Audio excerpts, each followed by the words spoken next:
Sa simula ng kwento, may dalawang matatandang lalaki na nag-iinom sa loob ng isang gusali. Isang lalaki na kilala bilang GWY Ryong-chan ang nagsabi sa isa pang lalaki na siya ay may napakalamig na puso. Hindi siya makapaniwala na ang lalaki ay nais lamang ng isang basong inumin matapos hindi sila magkita ng ilang dekada. Ibinuhos ni Ryong-chan ang inumin sa lalaki, at sa sandaling ginawa niya ito, naalala ni Ryong-chan ang unang pagkikita nila ng lalaki noong sila ay bata pa. 40 taon na ang nakalipas, isang mas batang bersyon ng lalaki ang pumasok sa bahay ni Ryong-chan at hiniling na gamitin niya ang teknik ng Great Regression upang ibalik siya sa nakaraan.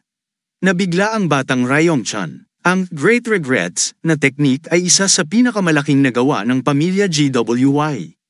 Isa itong teknik na pinag-aralan ng matagal at ipinasapasa sa kanilang angkan. Ito ay napakahirap gawin at halos imposible. Sinubukan din ni Ryong-chan na tapusin ang teknik, ngunit kinailangan niyang sumuko. Ang lalaki rin ay sumuko matapos makita ang 5 materyales na kinakailangan para makumpleto ang teknik.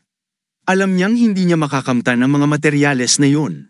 Nang bumalik sa bahay ang lalaki kay Ryong-chan, tiningnan niya ito bilang isang pagkakataon upang subukang makuha ang mga kinakailangang materyales. Sinabi niya sa misteryosong lalaki na tutulungan niya siya kung maipapakita nito ang mga kinakailangang materyales para sa teknik. Ang unang materyal ay ang Thunder Bell, isang sagradong bagay mula sa Heavenly Wind Call. Ang susunod ay ang Divine Incense Pressure, na sagradong bagay mula sa pamilya ng Divine Dragon. Ang pangatlo ay ang Core Essence ng 1,000 taong gulang na karpa. Ang ika-4 na bagay ay ang Secret Demonios Soul, mula sa kulto ng demonyos. Ang ika-5 materyal ay mga balitang 5 milyon na hindi na hiningi ni Ryong-chan dahil madali niya itong makukuha. Matapos ang ilang dekada, nakuha ng misteryosong lalaki ang unang 3 bagay. Gayunpaman, upang makuha ang Secret Demonios Soul ng demonic cults, kinailangan niyang mawala sa mundo ng matagal. Nagpalit ang eksena at bumalik tayo sa kasalukuyan. Sinabi ni Ryong-chan sa lalaki na naniniwala siyang namatay na siya sa isang hindi kilalang lambak. Tinanong niya ang lalaki kung paano nito nakuha ang lahat ng mga materyales. Ang lalaki, na nawala na ng kaliwang kamay, ay uminom ng kanyang inumin at sinabi kay Ryong-chan na isinumpa niya ang teknik ng Great Regression dahil sa mga kinakailangang mga material nito na mahirap mahanap. Inamin niya na minsan niyang naisip patayin si Ryong-chan habang kinukuha niya ang mga materyales. Hindi nasindak si Ryong-chan sa sinabi ng lalaki. Tiningnan lang niya ito. Napagtanto niya na napakabata pa niya nang una niyang makilala ang lalaki, ngunit ngayon ay matanda na ito, na may mga uba na sa kanyang buhok. Napansin ni Ryong-chan na nagbago ang paligid ng lalaki. Naisip niya kung nagbago ang lalaki upang magtagumpay sa pagkuha ng mga materyales na makuha niya. Uminom si Ryong-chan at tinanong ang lalaki kung bakit niya gustong bumalik sa nakaraan. May mabagsik na ekspresyon sa mukha ng lalaki nang ipahayag niya kay Ryong-chan na nais niyang bumalik sa nakaraan upang maghiganti. Nagulat si Ryong-chan sa narinig. Tinanong niya ang misteryosong lalaki kung imposible bang makamit ang kanyang paghihiganti sa kasalukuyang antas ng kanyang mga kasanayan. Tinanong niya kung talagang kailangan itong bumalik sa nakaraan upang makamtan ang kanyang layunin. Ipinaliwanag ng lalaki kay Ryong-chan na hindi sapat ang kanyang mga kasanayan ngayon. Tinanong ni Ryong-chan ang pangalan ng taong labis na kinamumuhian ng lalaki. Sa seryosong tingin ng lalaki, sinabi nito kay Ryong-chan na nais niyang patayin si Wang Moody. Nagulat si Ryong-chan sa narinig. Si Wang Moody ay ang martial artist na responsable sa pagkamatay ng mga pinuno ng 3 pinakamalalakas na grupo sa mundo ng Merim. Pinatay niya ang pinuno ng Merim Alliance, ang ginagalang na Orthodox leader ng Alliance, at ang Heaven's Demon. Siya ay kilala bilang pinakamalakas na martial artist sa kasaysayan. Siya ang pinakamalakas na tao sa kanilang panahon. Sinabi ni Ryong-chan sa lalaki na hindi niya magagawang maghiganti kay Moody kahit bumalik pa siya sa nakaraan. Ngunit ipinahayag ng lalaki kay Ryong-chan na kailangan niyang patayin si Wang Mugabe kahit anong mangyari. Ibinunyag ng lalaki na ang Heavenly Demon na pinatay ni Wang Mugabe ay ang kanyang ama. Nabigla si Ryong-chan sa narinig. Ipinaliwanag ng lalaki na hindi siya naghahanap ng paghihiganti dahil sa pagkamatay ng kanyang ama o ng taksil niyang kapatid. Hindi niya ito itinuturing na malaking isyu para sa mga taong isinukuna ang kanilang buhay sa mga demonyo. Tinanong ni Ryong-chan ang tunay na dahilan ng lalaki. Sinabi ng lalaki na noong araw ng pag-atake, pinatay ni Wang Mugabe ang mga tagapaglingkod, mga kusinero, at maging ang mga batang walang kaalaman sa martial arts. Pati mga pusa at aso ay pinatay. Nagulat si Ryong-chan sa narinig at sinabing hindi kailanman gagawin ni Wang Mugabe ang ganoong bagay. Hindi niya ito pinaniwalaan. Ipinaliwanag ng lalaki na wala siyang pakialam kung hindi siya paniwalaan, ngunit hindi niya kayang patayin si Wang Mugabe sa panahon na ito, kaya kailangan niyang bumalik sa nakaraan. Sinabi ng lalaki kay Ryong-chan na tatanungin niya si Wang Mugabe kung bakit kailangang pumatay ng mga inosenteng bata ang isang taong kasing lakas niya. Gusto niyang itanong ito bago niya ito patayin. Nakaramdam ng awa si Ryong-chan para sa lalaki. Sinabi niya sa lalaki na kung magtagumpay itong bumalik sa nakaraan, hihilingin niyang paboran siya. Pinakiusapan niya ang lalaki na hanapin siya sa nakaraan. Tinanong ng lalaki si Ryong-chan kung ano ang dahilan ng kanyang hiling. Matapos mag-isip, sinabi ni Ryong-chan na nais niyang pigilan siya ng lalaki sa pagpapakasal. Naging tahimik ang silid, natawa ang lalaki, ngunit seryoso si Ryong-chan at sinabi niyang gusto niyang mamuhay ng mag-isa habang buhay. Ngumiti ang lalaki at ipinangako kay Ryong-chan na tutuparin niya ang kanyang hiling pagkatapos ng kanyang misyon. Pagkatapos nito, dinala ni Ryong-chan ang lalaki sa silid kung saan isasagawa ang teknik. Ngunit bago makarating, muntik nang matamba ang lalaki. Agad siyang tinulungan ni Ryong-chan at tinanong kung ayos lang siya. Sinabi ng lalaki na nawalan siya ng isang braso at isang mata habang kinukuha ang mga materyales, ngunit para sa kanya, mura na itong halaga para sa ganitong uri ng artifacts. Nagpalit ang eksena at nakita natin si Ryong-chan na inilalagay ang 4 na materyales sa harap niya. Binuksan niya ang kahon na naglalaman ng kaluluwa ng demonyos at inilagay ito sa tabi ng iba pang materyales.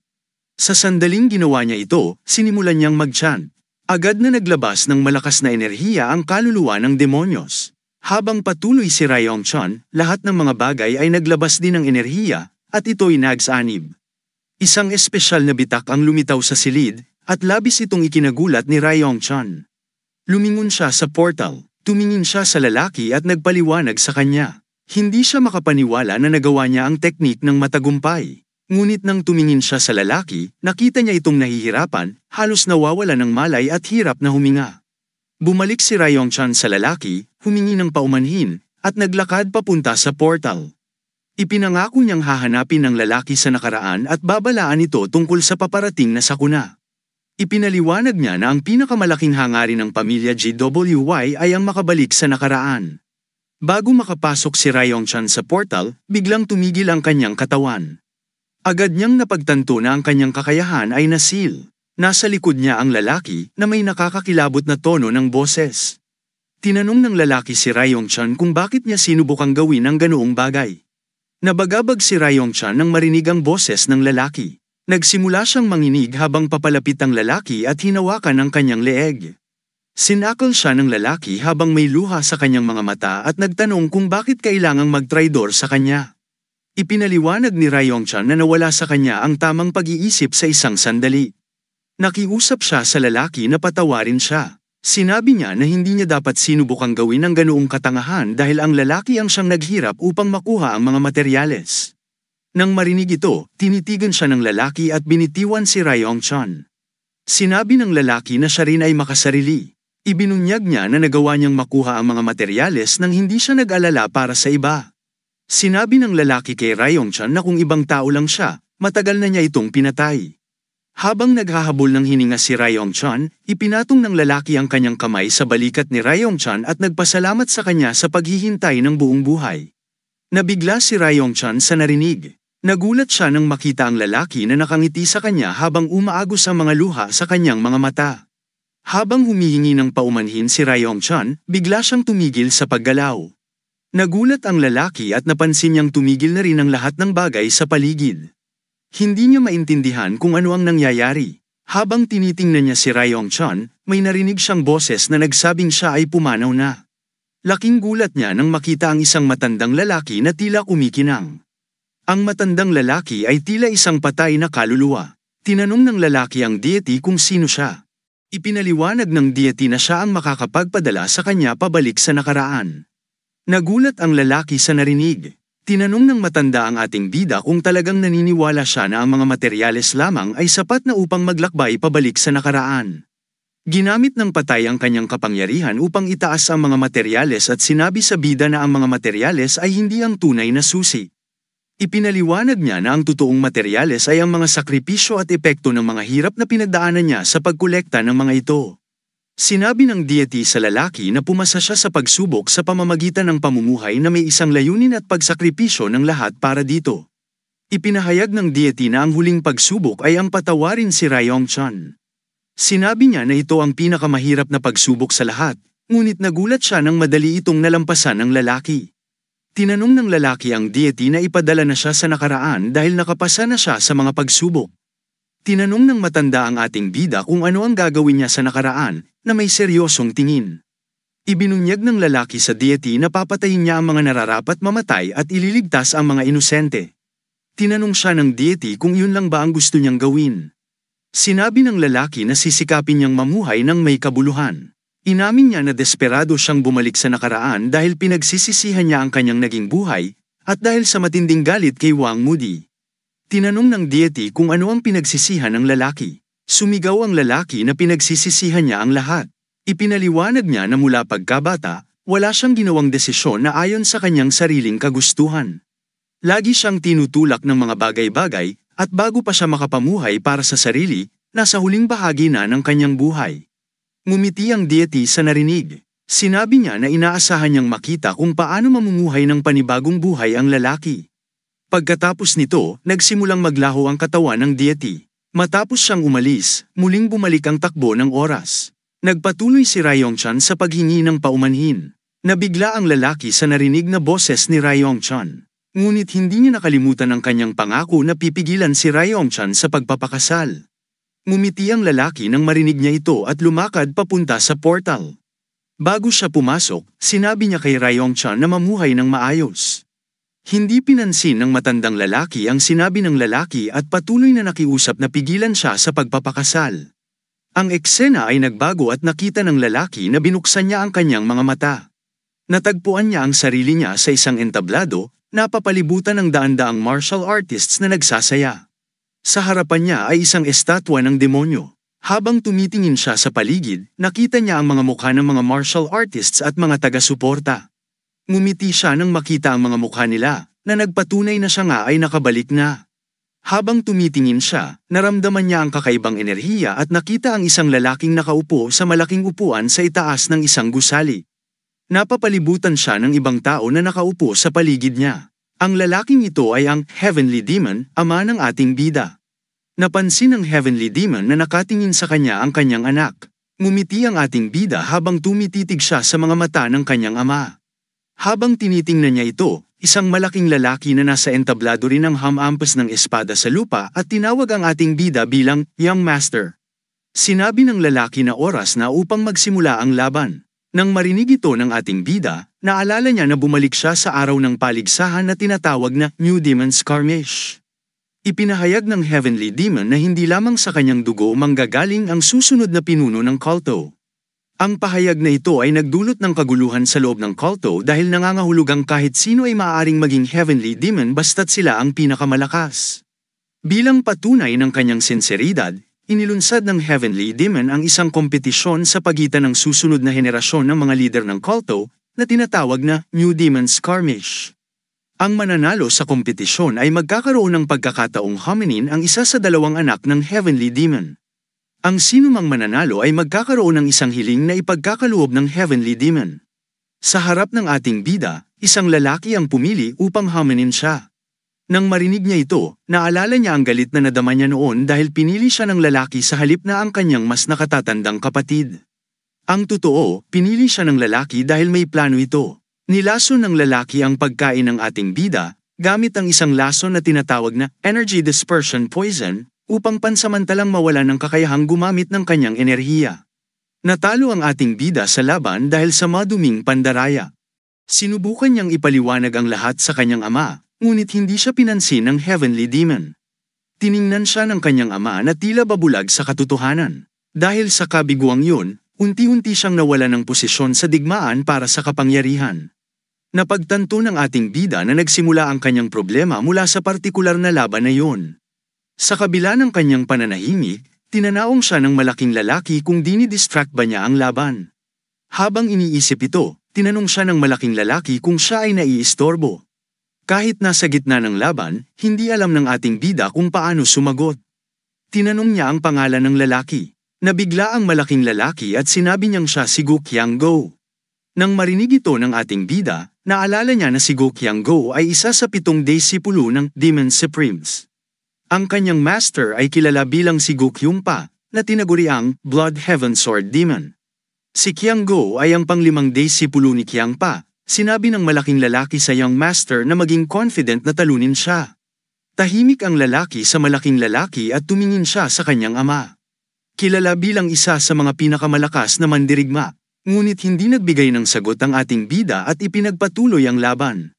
Habang nakatingin ang ating bida sa kanyang ama, napansin niya ang isang kakaibang bagay sa mga mata ng Heavenly Demon.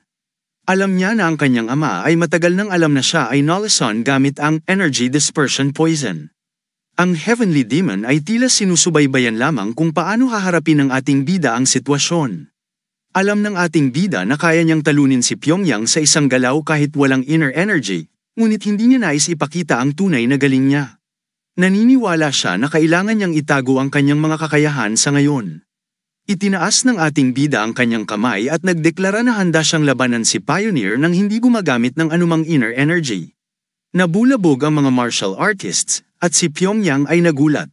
Ang mga tagahanga ng martial arts ay nagsigawan at nagsaya para sa ating bida. Tinawag siyang isang taong unrivaled swordsman. Nang makita ito, natarante si Pyongyang at itinaas ang kanyang kamay, nagdeklara na hindi rin siya gagamit ng inner energy sa laban. Tumigil ang mga cheering fans dahil hindi nila maintindihan kung bakit hindi gagamit ng inner energy si Pyongyang. Akala nila ay magiging boring ang laban ng dalawang mandirigma na hindi gagamit ng kanilang mga kapangyarihan. Nainis si Pioneer sa reaksyon ng lahat. Kinuha niya ang kanyang espada at sinabi sa ating bida na kahit wala siyang inner energy, ang kanyang espada ay walang mata. Maaari pa rin itong pumatay. Hindi pinansin ng ating bida ang sinabi ni Pioneer, mas nakafocus siya sa kanyang batang katawan na tila banyaga sa kanya. Nagtaka siya kung kaya pa ba niyang kontrolin ito sa paraan na gusto niya. Nagbanta si Pyongyang at hiniling na ihanda ng ating bida ang kanyang espada. Ngunit ibinato ng ating bida ang kanyang espada sa lupa at sinabing hindi niya ito kailangan laban kay Pioneer. Tumawa ang mga martial artists nang marinig nila ito, iniisip na minamaliit ng ating bida si Pioneer. Napahiya si Pioneer at sinabi sa ating bida na hindi niya siya papatayin dahil siya ay anak ng Heavenly Demon. Ngunit binalaan niya ito na kukunin niya ang isa sa mga kamay ng ating bida. Nang masabi ito, agad na sumugod si Pyongyang para umatake. Madaling nailega ng ating bida ang unang atake, at laking gulat niya na mas mabilis ang kanyang katawan kaysa sa inaakala niya. Sinubukan ni Pyongyang na putulin ang ulo ng ating bida, ngunit tumalon ang ating bida bago siya matamaan. Pagkalapag niya sa lupa, nilagay niya ang kanyang kamay sa dibdib upang tingnan kung gaano kabilis ang tibok ng kanyang puso, at natuwa siya sa naramdaman na puno ng lakas. Nainis si Pyongyang dahil ini-ignore siya ng ating bida, kaya sumugod ulit siya para umatake. Sa pagkakataong ito, isinara ng ating bida ang distansya sa pagitan nila at ginamit ang kanyang siko upang patamaan si Pyongyang sa dibdib. Napasigaw si Pyongyang sa sakit, at bago pa siya bumagsak, pinukpok ulit ng ating bida ang kanyang ulo. Napakalakas ng atake kaya't napamura si Pyongyang at sa muka ng Damyugo. Bago pa bumagsak si Pioneer sa lupa, hinawakan ng ating bida ang kanyang damit at hinayla siya pabalik. Inatake niya ulit si Pyongyang nang hindi ito makagalaw. Nakatanggap si Pyongyang ng mga suntok hanggang sa bumagsak siya sa kanyang mga tuhod, dumudugo mula sa bibig at ilong. Nang bumagsak siya, hinawakan ng ating bida ang kanyang kanang kamay at itinaas ang kanyang paa. Tinanong niya si Pyongyang kung ito ba ang kamay na ginamit upang maglagay ng lason sa kanyang pagkain.